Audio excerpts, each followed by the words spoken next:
You ever notice how people tremble when they hear the phrase, a direct word? They lean in, their eyes widen, their heartbeat races because deep down, they know words aren't just sounds. Words are weapons. They can cut sharper than knives, burn hotter than fire, heal deeper than medicine. A single word can split families, start wars, crown kings, or drag them from their thrones. One word can break a person who thought they were unbreakable, or build someone who thought they were nothing. That's the terrifying beauty of it. Once spoken, you can't unhear it, can't unknow it, can't escape it. Truth never arrives politely, it smashes through illusions. You see, that's the problem with people. They want truth to come in a nice little box, wrapped up neatly, decorated with a bow, maybe even sprinkled with sugar so it doesn't sting when it touches their lips. They want it clean, controlled, comfortable. But truth doesn't work like that. Truth doesn't knock politely on your door and say, "Excuse me, may I come in?" No.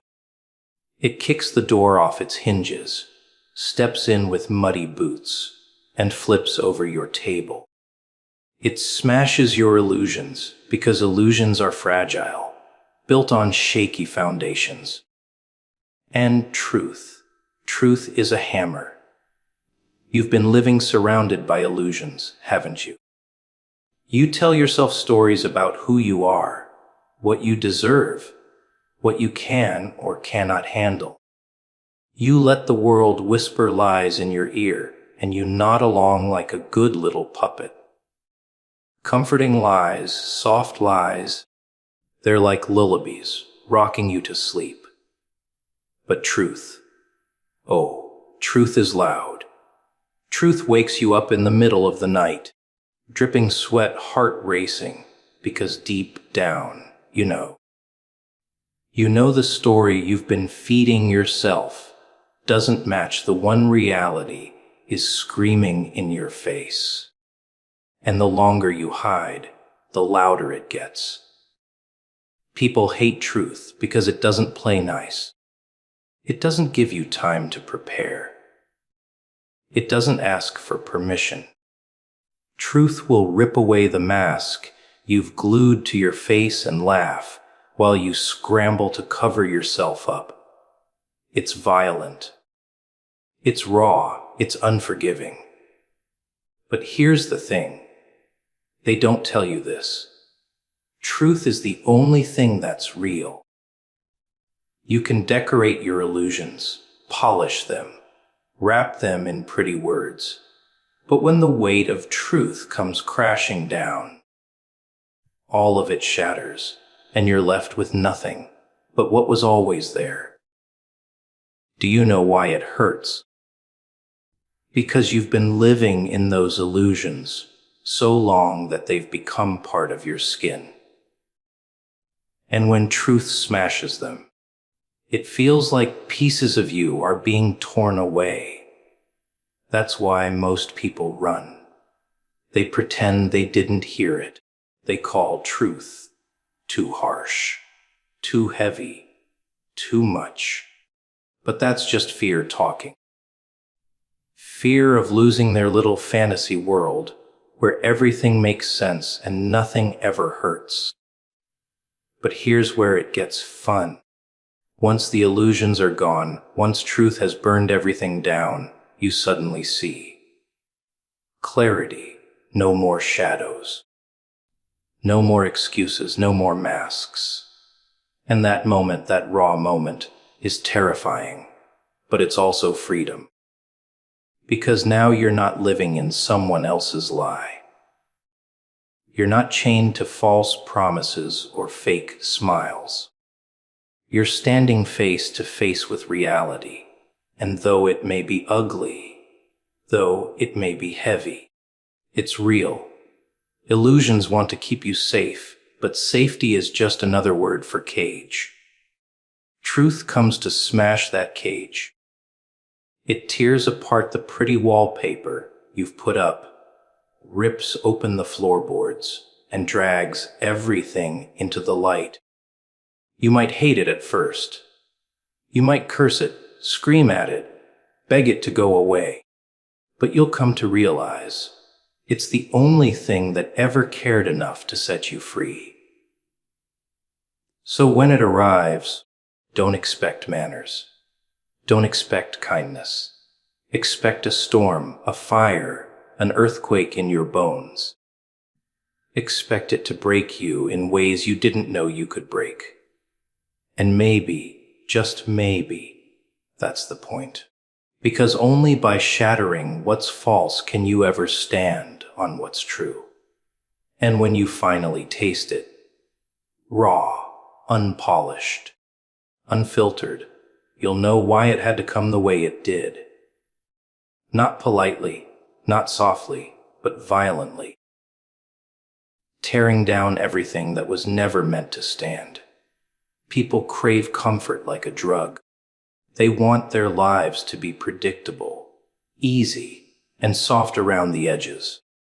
They'd rather wrap themselves in routine and call it stability, when in reality, it's just fear wearing a mask. Comfort feels good, doesn't it? It whispers, stay here, don't move. Nothing will hurt you if you just keep still. But what they never realize is that comfort slowly kills. It drains the fight out of your bones. It dulls the fire in your eyes. It numbs your spirit until you forget what it even means to be alive. Growth doesn't live in comfort. Growth hides in the chaos, in the struggle, in the uncomfortable spaces where your back is against the wall and you're forced to fight or crumble. That's where the real version of you begins to claw its way out. Think about it. Every breakthrough you've ever had, every moment where you came out stronger than before, didn't come when you were relaxed and cozy. It came when you were sweating, bleeding, terrified. When you thought you couldn't take another step, but somehow did. That's growth. And it never shows up without discomfort as its shadow. The world tells you to chase happiness, to find peace, to build comfort around you like walls of a fortress. But that fortress becomes a prison. You sit inside, locked away, pretending you're safe while outside. Life roars by unapologetic and wild. The ones who step out, who walk barefoot over the broken glass of discomfort, they're the ones who actually feel alive. They're the ones who taste the rawness of existence and realize that pain, uncertainty, and chaos were never the enemy. They were the teachers. You see, discomfort exposes you. It strips away the false layers, the polite masks, the excuses you've been feeding yourself. When you're comfortable, you can lie. You can pretend you're fine, pretend you're strong, pretend you're in control. But when discomfort sets in, when you're pushed to your limits, when the floor cracks beneath your feet, there's no pretending. That's when the truth spills out. That's when you meet yourself, not the version you've rehearsed, but the raw creature underneath. People run from discomfort like it's a plague, but it's the only thing that has ever pushed anyone forward. You don't build strength in easy times. You don't discover courage when everything is safe. You don't find out what you're capable of by hiding under blankets of comfort. No, you find out when life corners you, when your hands are shaking, when you're gasping for air and somehow, through the madness, you decide to keep going. That's where power is born. And here's the cruel joke. You don't get to choose when discomfort comes. It sneaks up on you uninvited, like a knife in the dark. It flips your life upside down, wrecks your plans, rips the ground out from under you. You curse it, you fight it, but in the end, it's the very thing that reshapes you. Because the truth is, comfort never demanded anything from you. It let you rot in silence, but discomfort demands everything. It demands blood, sweat, tears, honesty. And in return, it gives you something priceless. Growth. Transformation.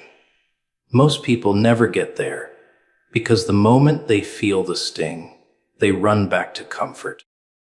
Back to safety, back to their little bubble where nothing challenges them.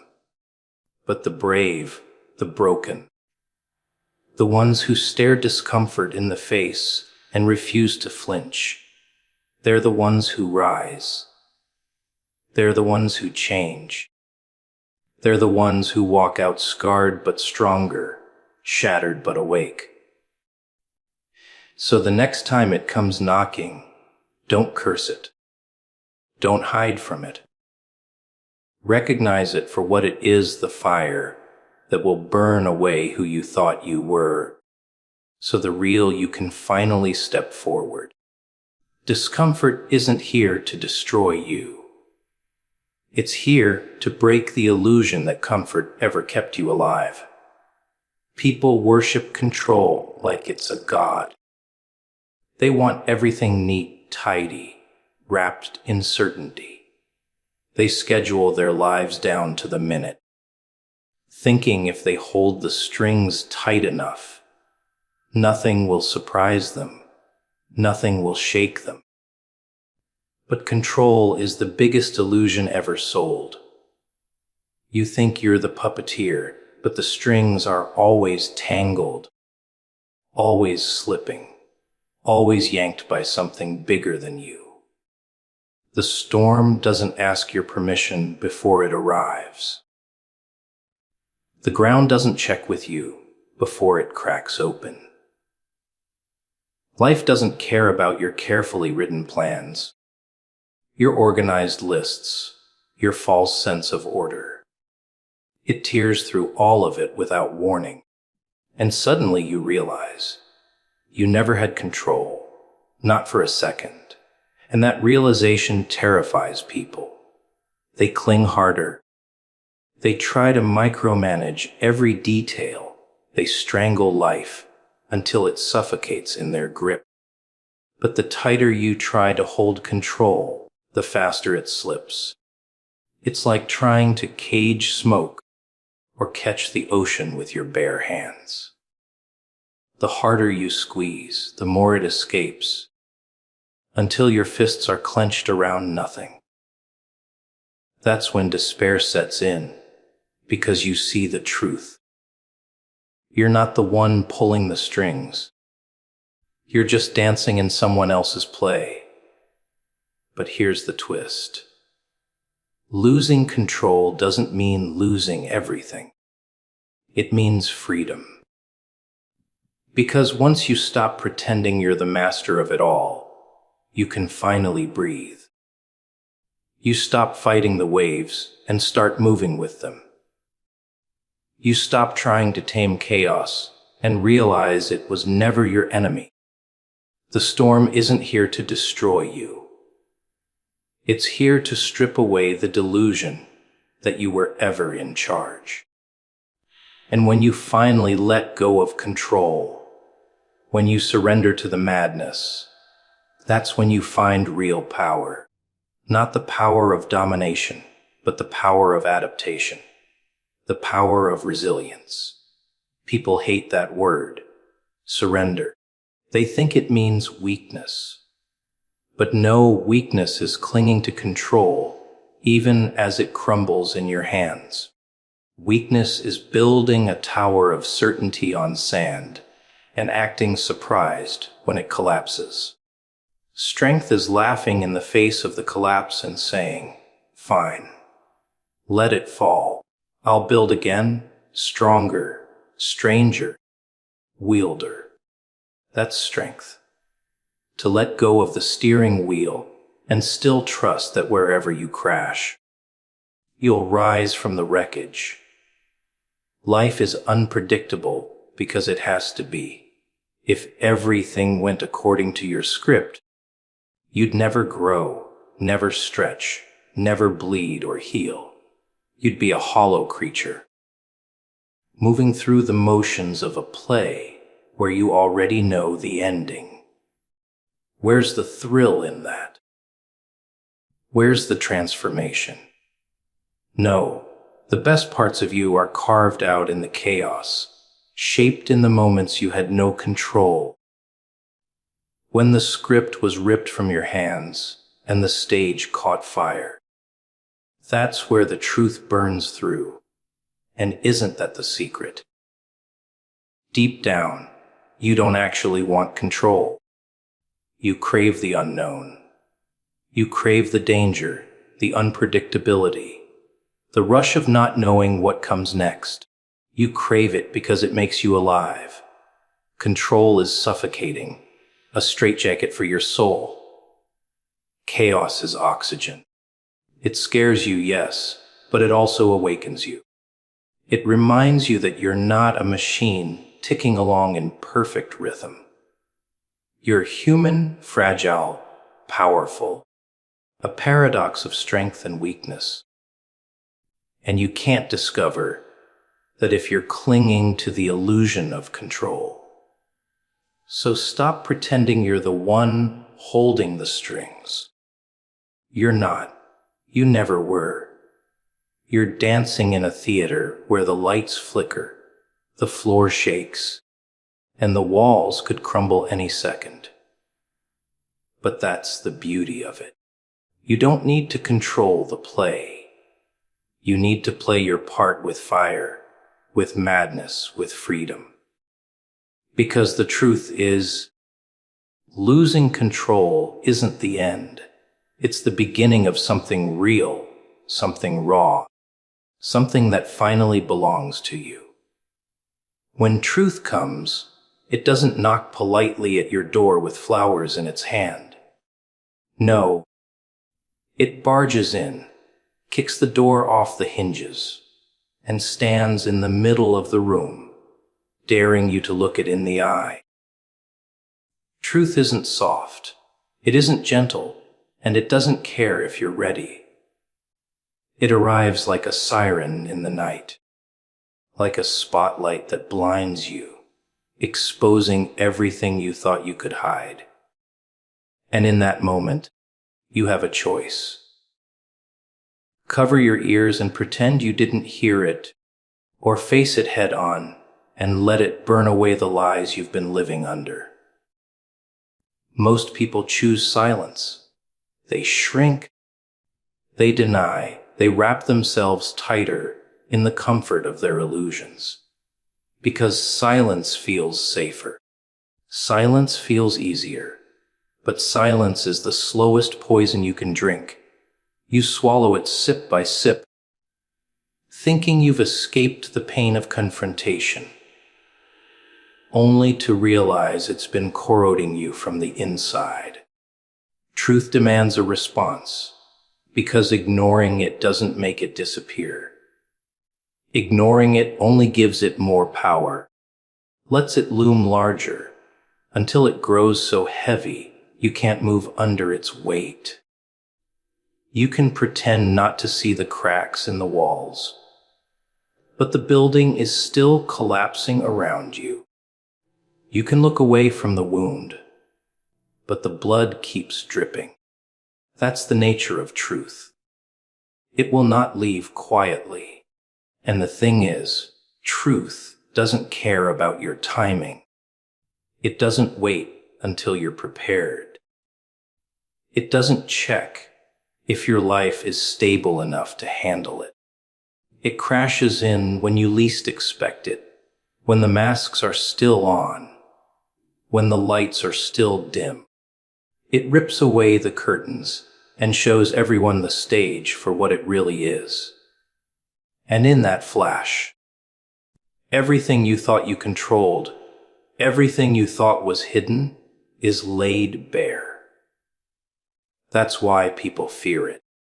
Not because truth is complicated, but because it's simple. Brutally simple. Look around. Most people don't really want the truth. They want comfort dressed up as honesty. They want soft words that soothe, not sharp edges that cut. They say, "Be real with me." But what they mean is, tell me a version of reality I can stomach. But reality doesn't bend to your appetite. It doesn't dilute itself to keep you comfortable. It slices through pretense, and the cut is always deeper than you expect. And that cut demands a response. You can scream, you can fight, you can deny, but you cannot stay silent forever. And maybe that's the gift buried inside the pain. Because when truth forces a response, it forces you to live. It forces you to stop drifting, stop pretending, stop wearing masks that no longer fit. Silence is stagnation, but response is motion. Even if it hurts, even if it tears everything apart, at least you're moving. At least you're alive. And that's why truth is so relentless. It doesn't care about your comfort. It cares about your becoming. It knows you'll never grow in the dark if you don't step into the fire. People always think truth comes with answers, but no, it comes with demands. Demands to change, to shift, to rebuild. And in that demand, you find freedom. Because silence may keep you safe, but it keeps you trapped. A response may shatter you, but from those pieces, you can finally build something real. Something that isn't a lie. Something that doesn't collapse the moment someone asks the right question. Truth demands a response because it was never meant to be hidden. It's a mirror shoved in your face, whether you're ready or not. And when you finally look into it, really look, you'll see not the person you pretend to be, but the one you've been avoiding all along. And that's why silence will never save you.